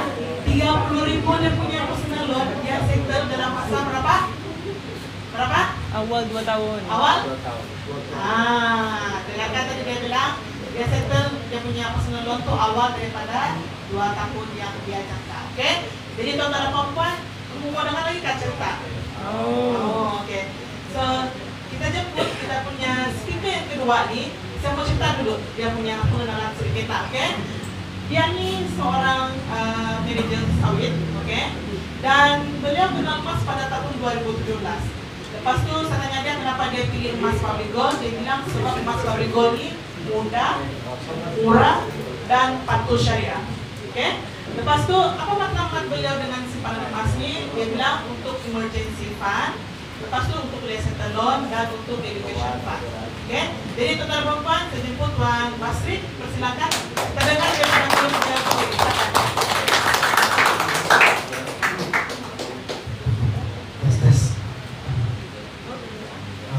Bismillahirrahmanirrahim. Assalamualaikum dan selamat petang tuan-tuan.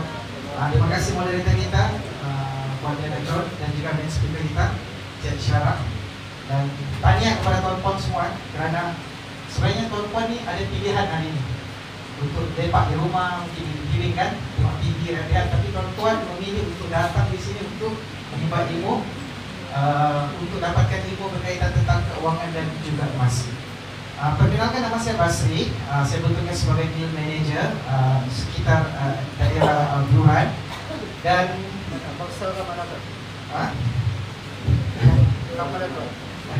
Okey, baik tuan-tuan. Kalau mau ceritakan tentang pengalaman saya menyimpan emas ni, sebelum saya menyimpan emas, sebelum tahun 2017 tu, sebenarnya saya sangat skeptikal lah dengan emas ni. Sebab emas ni yang kita tahu ni kan untuk perempuan kan. untuk dijadikan sebagai perhiasan, untuk kecantikan. Dan apabila saya sudah kerja lebih kurang 7 tahun dan saya nampak apa yang masalah saya ini adalah saya tidak ada simpanan. Kerja bertahun-tahun tapi saya tidak ada simpanan. Bukan sebab saya tidak menyimpan, tapi teknik saya menyimpan itu yang salah. Jadi apa saya buat adalah saya cari solusi kepada masalah ini. Saya buka Google, saya baca blog-blog keuangan. Tapi malamnya tuan-tuan, kebanyakan blog-blog keuangan ni semuanya rata-rata kebanyakannya berkongsi tentang bila gaji simpan dahulu, belanja kemudian. Dan itu sebenarnya saya sudah amalkan 7 tahun yang lalu. Dan masalahnya adalah tidak boleh lekat. Simpanan itu tidak boleh lekat. Sebab kenapa? Bila kita simpan awal bulan, saya akan korek ujung bulan. Itu masalah kita dalam menyimpan duit. Sebab apa yang saya perhatikan dengan duit ni tuan-tuan, duit ni dia ada satu kuasa yang kita panggil sebagai purchasing power. Maksudnya di sini adalah bila kita ada duit, kita ada kuasa untuk berbelanja. Bila kita nampak duit kita banyak, otak kita ni kreatif. Aku mau beli itu, aku mau beli ini. Handphone baru lagi sikit, tukar handphone baru. Okey, rem kereta nampak modal sikit, tukar rem baru. Langsir kita nampak macam tahun lepas ini juga, tukar lagi yang baru. Itu dia naluri kita dengan duit ni tuan-tuan. Jadi bila saya cari solusi macam mana cara terbaik, walaupun saya sudah menyimpan, tapi saya mahu simpanan tu boleh bertahan lama, kekal. Sehinggalah saya jumpa satu penulisan daripada introducer saya, iaitu Tuan Muhammad Hafiz Syafi'i. Beliau ada tulis tentang macam mana emas ni, selain daripada orang simpan yang disebabkan dia harga rendah, jual pada harga tinggi, salah satu manfaat emas ni, dia mampu untuk mengekalkan simpanan kita daripada boros dibelanjakan. Daripada situlah saya mula simpan emas. Okey, jadi bila saya mula simpan emas, jadi saya mau explore lagi apa kebaikan-kebaikan simpan emas. Dan buku ni tuan-tuan, buku ni lah yang banyak beri ilmu tentang simpanan emas kepada saya. Okey, bukan sekadar simpan beli pada waktu harga emas rendah, jual pada waktu tinggi. Itu hanyalah satu daripada banyak lagi manfaat emas. Salah satunya pengalaman saya pada tahun 2021 tuan-tuan. Bila arwah anak saya ada anak pasangan kembar. Okey, salah seorang anak saya ni dia didiagnos dengan kanser medulloblastoma. 2012 masa dia sudah menunjukkan simptom-simptom kanser itu, saya bawa dia pergi ke Tawau specialist. Saya orang Tawau, saya tinggal di Tawau. Jadi bila saya masuk, doktor tahan dia untuk 1 malam diagnose. Lepas buat CT scan dan memang disahkan ada pertumbuhan pada tumor pada pangkal otak itu brainstem. Jadi esoknya doktor suruh discharge untuk refer kepada bahagian hospital. Sebab dekat spesialis tu dia tidak ada neurologi punya department. Dia saya kena refer kepada KKIA di Likas. Jadi sebelum discharge daripada hospital tu, doktor beritahu saya kena settlekan bil.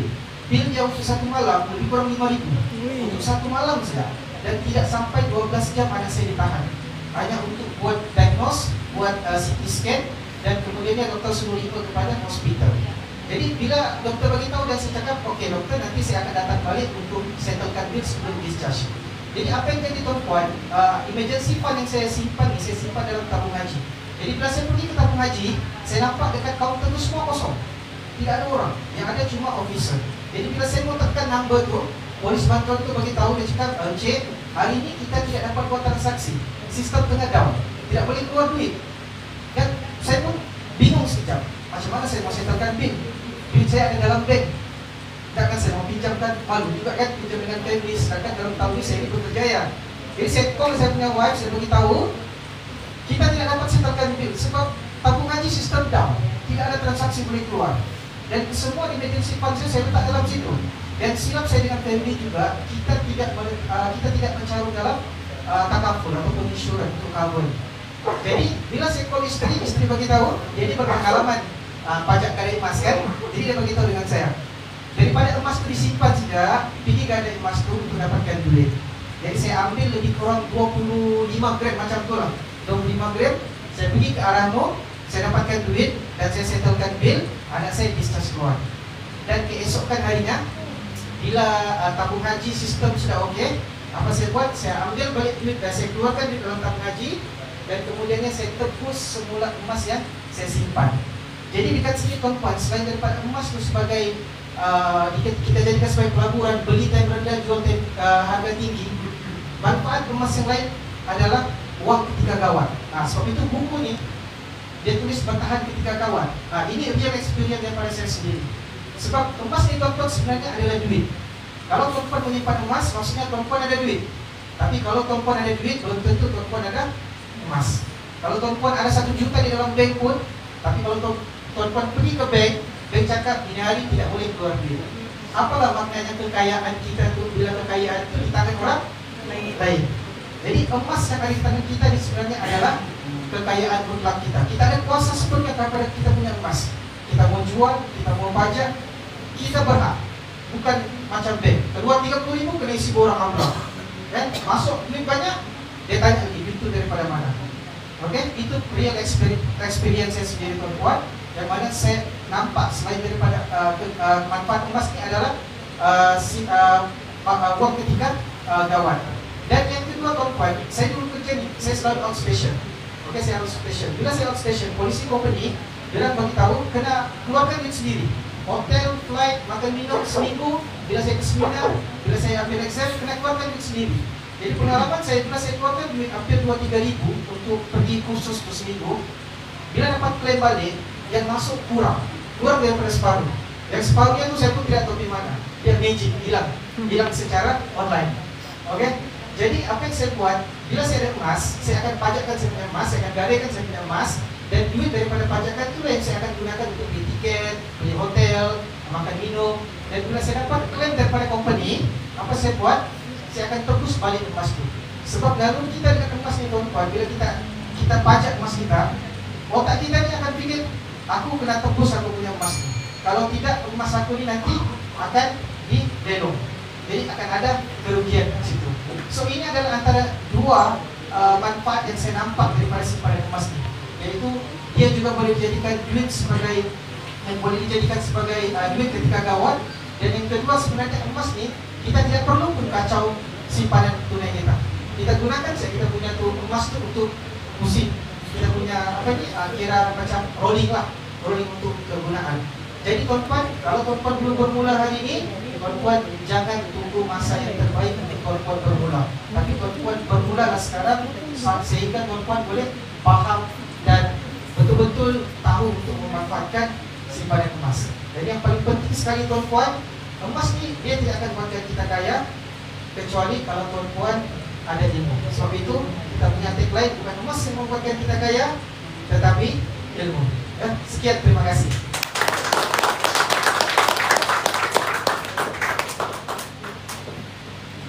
Oke, terima kasih Tuan Basri. Tadi kita dengar tentang kisah yang pertama tadi, macam mana saya terlutangkan. Oke, lepas itu kita dengar lagi cerita daripada Tuan Basri, macam mana dia gunakan emas ini sebagai emergency fund kita.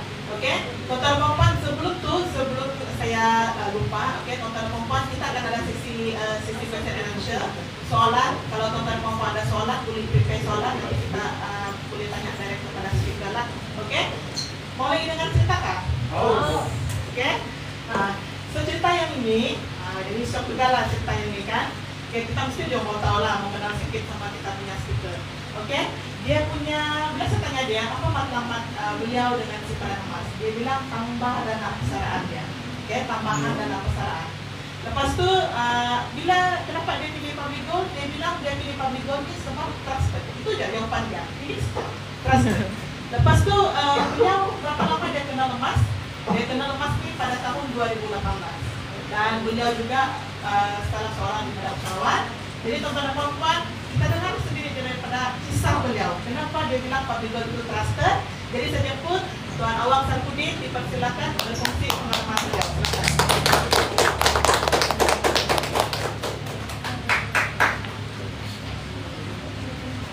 Bismillahirrahmanirrahim. Assalamualaikum warahmatullahi wabarakatuh. Salam sejahtera.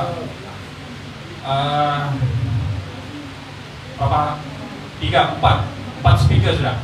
4 speaker sudah, tapi macam ada masih semangat kan. Tapi untuk tambah semangat tuh coba kita satu kali lah. Orang Telupit ini memang bersemangat.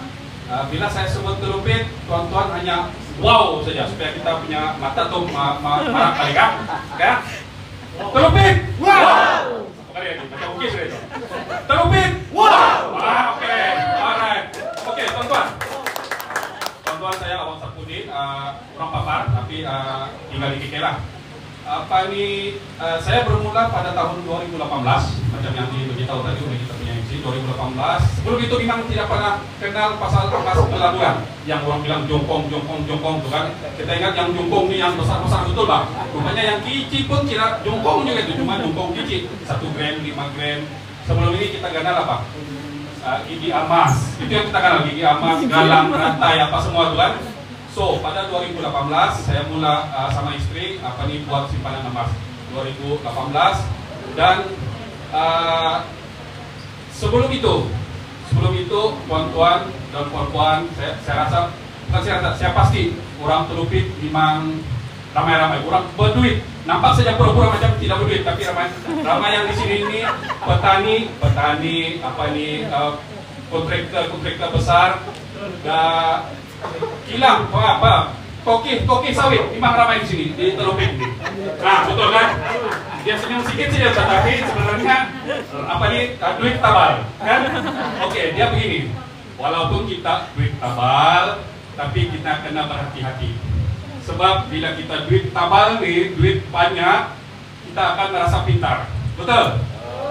Apa saja bila kita nampak duit tabal, duit besar, akan ada saja otak kita macam saya punya kawan tadi beritahu, otak kita akan kreatif, membeli apa yang tidak perlu dan melabur. Ini yang perkataan ini yang bahaya nih, melabur di tempat-tempat yang kita tidak pasti keuntungannya. Pertama kita ikut kawan-kawan, saudara, dia bilang bagus nih kau masuk sini, pelaburan ini bagus, dalam 1 minggu kita dapat return, mula-mula kena bagi, lepas itu 2-3 minggu lagi kena bagi. Bulan yang pertama hilang terus, tidak dapat dikontak. Ada yang pernah begini? Betul tidak? Sebab saya sebenarnya jangan malu mengaku, sebab saya pun pernah kena juga, 2 kali kena. Pertama kali lebih kurang 11.000 juga. Kedua kali oleh kerana sifat tamaha tu pun 11.000 juga. Jadi selepas kejadian tu bila kita kena sudah kena buyuk, yang paling penting kita kena belajar ada ilmu keuangan. Oke, itu satu. Selepas tragedi 2 kali kena tipu tu, saya mulai simpan emas. Sebab di pelaburan yang kita mungkin tonton pernah dengar yang forex ataupun apa pelaburan yang menjanjikan keuntungan tinggi. Sebenarnya bila ada keuntungan yang melebihi 20% setahun, hurricane break jalan, ataupun gear reverse, masuk gear reverse balik jangan. Oke, selepas itu saya mulai simpan emas dan sehingga sekarang masih bertahan lebih kurang kumpul lagi gini about lipas sudahlah 200 gram.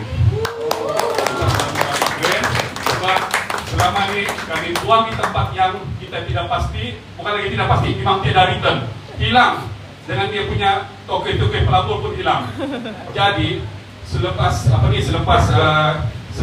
kita ada simpanan emas, kita pun ada berniaga sedikit macam tuan-tuan toke balap masih ada kan? Masih ada gitu kan? Toke balap di Telupit ni, toke balap, toke sawit. Jadi kalau waktu COVID, ingat tuan-tuan, waktu COVID semua aktiviti ekonomi terhenti, orang-orang berniaga habis, tiada pendapatan. Pada waktu itu saya pun terkesan juga. So apa yang saya buat, ada simpanan emas, kita ranukan, ataupun kalau betul-betul sudah kesesakan, jual saja. Kita dapat duit balik, kita boleh survive balik kita punya perniagaan. So di sana tuan-tuan kita kena berhati-hati dalam melapor di mana-mana saja. Dan terbaik setakat ini adalah emas di public gold. Oke, tuan-tuan. Jadi sebelum itu untuk yang tadi cerita tadi itu, saya bagi 1 karton, boleh? Pok amai-amai, belalang kupu-kupu. Kita simpan emas ramai-ramai, tapi jangan sampai kena tipu. Oke. Itu adalah pengajaran pertama. Yang kedua, bila saja bila saja kita sudah sadar akan kebaikan simpanan emas ini, saya bagi ilmu itu kepada semuanya anak-anak. Semua saya ada anak 3 orang. Jadi anak yang pertama, kedua, anak pertama baru kerja hampir setahun. Tapi sebelum itu saya sudah didik untuk dia buat simpanan. Dan dia kerja 1 tahun tuh, baru 1 tahun. Kalau kita dulu 1 tahun, berapa simpanan? Orang yang mula-mula kerja, berapa simpanan tuan? Yele, ISO, betul kan? Oke, jadi bila kita sudah didik dari awal, kita punya anak-anak nih, dalam masa 1 tahun, bila saya cek dia punya account, dia begini, bila sudah kita ajar, bila dapat gaji, simpan sedikit, walaupun berapa, sekurang-kurangnya 100 ringgit lah kalau di public call nih. So, kita simpan, suruh dia simpan, kita didik, dan dia konsisten menyimpan. Minggu lepas, bila saya cek, tanya dia punya account, rupanya dia baru kerja 1 tahun nih, rupanya dia punya simpanan emas ada sudah lebih 20 gram. 20 gram sekarang mau udah berapa? 7.000, 8.000. Kalau kita waktu mula-mula kerja, nggak tahu bagaimana, kan? So, 20.000, 20 gram itu dia keluarkan lebih kurang 2.000, dia punya sendiri, dia keluarkan 2.000 untuk bayar dia punya iuran belajar di universiti. So itu dia kepentingan dia. Pertama, kita kena didik anak-anak daripada mula supaya mereka dapat satu habit, satu tabiat menyimpan yang baik. So itu saja 2 perkongsian pada kali ini. Nanti kalau orang turupit lagi mau tips terusnya, kita akan datang lagi nanti lain kali. Oke? Terima kasih. Assalamualaikum warahmatullahi wabarakatuh.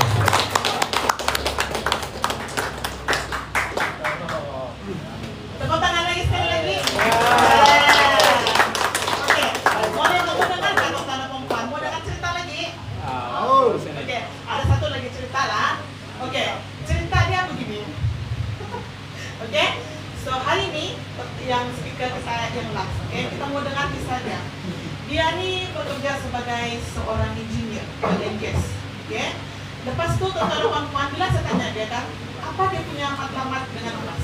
Oke, bila saya tanya dia apa matlamat dia dengan emas, kamu tahu apa namanya matlamat Tana Perempuan? Dia bilang matlamat dia untuk ibu bapa, lepas tu untuk dana kecemasan, lepas tu dia bilang mau kukuhkan keuangan, dia mau bebas hutang lah maksudnya. Lepas tu dia mau tukar emas ni kepada aset fizikal yang boleh menjana income pasif seperti hartanah. Lepas tu dia saya tanya dia balikan, saya tanya dia, berapa lama sudah kenal emas? Dia bilang hampir 4 tahun, tapi dia banyak dia punya matlamat dia dengan emas. Baru 4 tahun dia simpan emas, tapi ada banyak matlamat dia juga. Oke, jadi kenapa dia pilih public gold Tana Perempuan? Dia tertarik dengan public gold ini sebab boleh menabung serta 100 ringgit dan tidak ada janji ulang dan nikah. Tana Perempuan tidak syok saya kasih cerita banyak penjakan pasal dia, bagus kita dengar sendiri dari mulut dia. Jadi saya jemput kita punya Miss Janet untuk berkongsi pengalaman dia.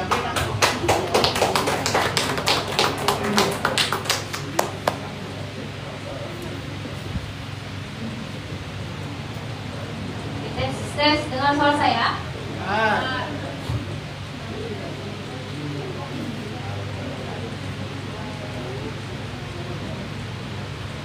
Tes suara. Oke, siapa berpeluh di sini? Angkat tangan. Yang berpeluh. Oke, berpeluh sebab panas. Jadi saya berpeluh di sini, 1 panas, kedua saya nervous lah. Oke, so saya tidak ada dalam ni, tapi saya jemputan daripada Pondiana. Oke, saya ambil masa sedikit ya, walaupun kita sudah end of the program. Jadi nama saya Janet. Saya asal Kuala Penyu, tapi saya lahir di Tawau. Oke, saya lahir dan membesar di Tawau. Dan kehidupan saya dari kecil tuh sebenarnya sangat-sangat susah. Bagi saya sangat-sangat susah lah. Kalau panas-panas begini nih, beginilah kehidupan kami dulu. Dan yang paling menyedihkan adalah siapa di sini yang pernah makan nasi dengan minyak, bekas minyak. Bekas minyak, nasi dengan bekas minyak. Pernah gak? Pernah kan? Siapa sini yang makan nasi putih dengan air kopi? Air Milo, pernah kan? Oke, so apa yang membuatkan saya bersama dengan Public Gold macam yang Pondiana bagi tahu, tapi apa yang paling saya aim dalam hidup saya adalah untuk parent saya lah. Dengarkan dia cakap tadi matlamat, bukan untuk anak, bukan untuk laki. Oke, so saya belum ada berkeluarga, so saya punya aim adalah untuk bapak mama saya. Oke, kalau cerita pasal bapak mama,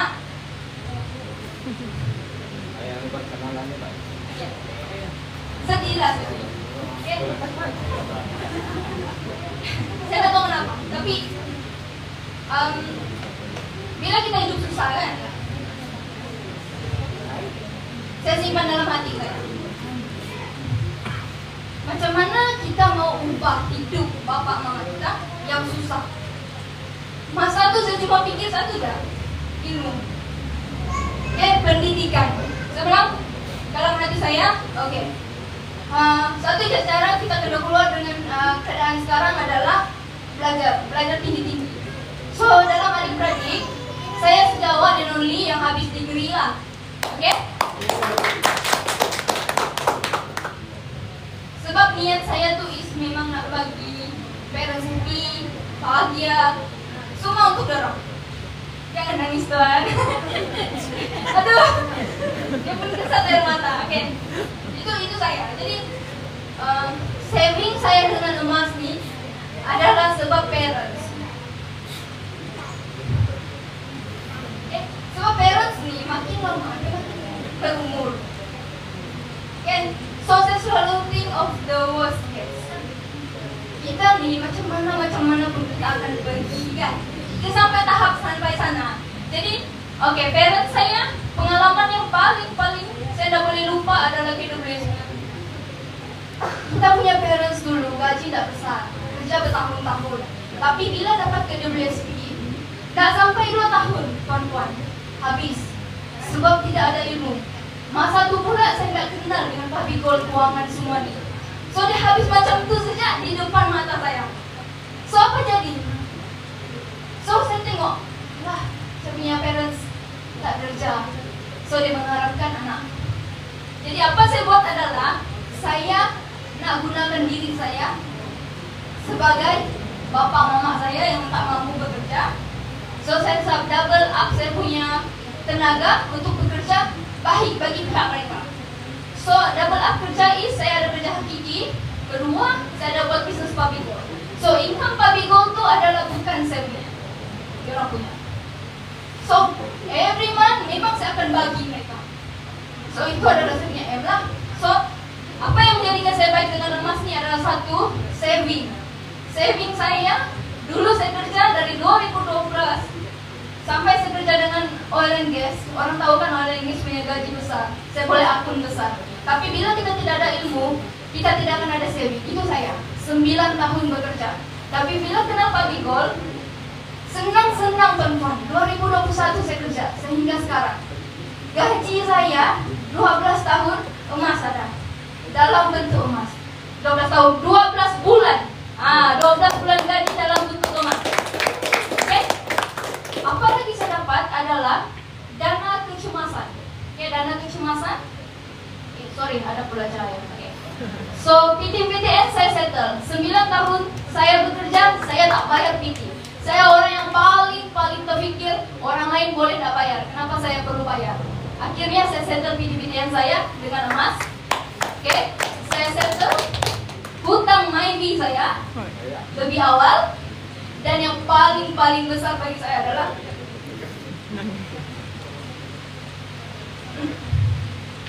saya boleh beli kereta untuk bapak saya. Kereta apa? Impian bapak saya, KWSP keluar, dia mau beli 4-wheel. Tapi sebab tak ada ilmu kan, duit habis, 4-wheel tak ada. Tapi saya tak boleh sudah belikan dia 4-wheel, so tak ada function.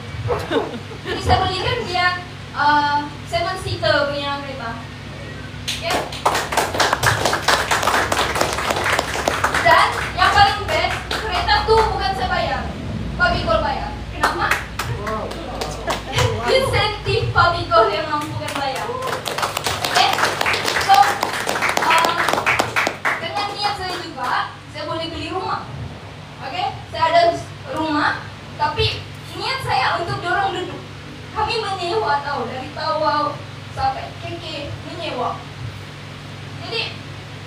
di rumah untuk diorang, saudara duduk di kanan sampai sekarang. Oke? Itu berkat dengan simpanan emas, ilmu keuangan daripada Mento. Tuan-tuan baca buku ini, bebas keuangan. Dari sini saya belajar macam mana saya tahu hutan kecil, oke? Dia ajar dekat sini. So dosa-dosa keuangan kita dekat sini. Oke, so kita baca tuan-tuan, murah sejak 1 sen 50. Oke, jual lagi ke saya. Alright. So saving saya memang sangat-sangat kukuh. So saya boleh bawa family saya travel, dan jika saya susah, saya tidak minta dengan orang lain. Tapi emas yang saya ada, emas yang saya ada nih, saya arahnukan, saya tak jual. Sebab saya memastikan, so saya gunakan dia arahnu. Arahnu daripada account emas boleh, arahnu physical boleh. So tuan-tuan, kalau ada account emas, belum ada account emas, kena mulai sekarang. Dekat sini kita arahnu. So habit saya sangat suka arahnu emas. Oke, apa-apa saya perlu, saya arahnu sahaja. Tahu kan arahnu tuh? Pajak gadai. Oke, dekat sini sangat mudah. Tak perlu mau pergi cawangan di KK ya. Gelupit ada cawangan, jangan pergi KK. Dekat sini boleh. Alright. So itulah kelebihan yang saya dapat. So dengan Fabigol ini tuan-tuan, kita tak jual emas. Kami tak jual emas. Jadi niat kami semua adalah kami nak menjadi lebih baik dan nak bantu semua kita jadi lebih baik.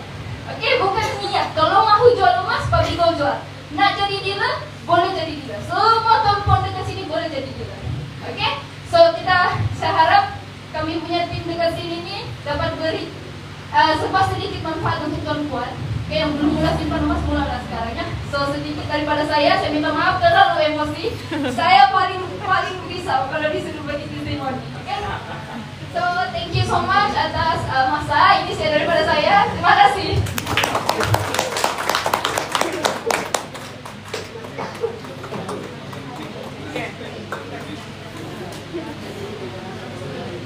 Oke, ada yang lap-lap air mata sudah tukar tadi, ada saya nampak tuh.